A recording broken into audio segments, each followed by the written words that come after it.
So hello viewers, assalamualaikum. So for today's video we are here at the Jadagor Museum. So this is the entrance, the other entrance, the main entrance. We didn't go there in the main entrance, and the other side we go there in the other side. So this is what you will see here in the entrance door of gate of Jadagor Museum. So yes, as you notice, this Jadagor Museum is the long time museum here in Sonargaon.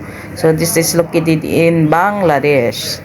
So let's go and take around and see the beautiful environments here inside the Sonargaon Jadagor Museum. So this building is their museum. So but we are very far, so let's walk for a while and see the beauty of nature. So there's a lot of trees here, and the very big trees, mangoes, licho, too much trees. So they have a bridge, two bridges, the cement, and the other one is the bamboo bridge. So we go by the cement. So as you will see, there's a lot of trees here and flowers. Very nice place, you know that. There's a lot of people also walking here in this area. And this is what you will see inside the museum, the old picture or the old lifestyle before of the Bangladesh people. So there's a lot of people taking videos and picture.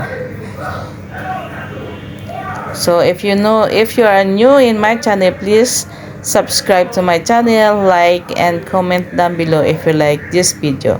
So this is what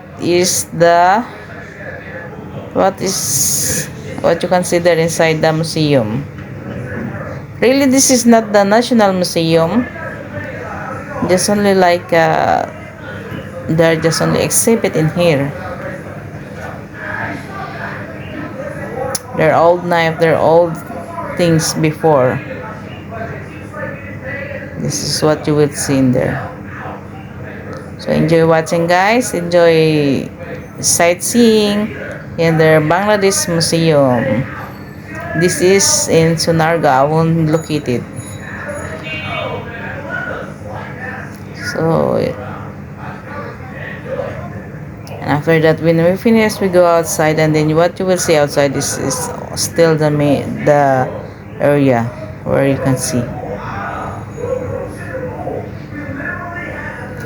Let's take a while and go walking.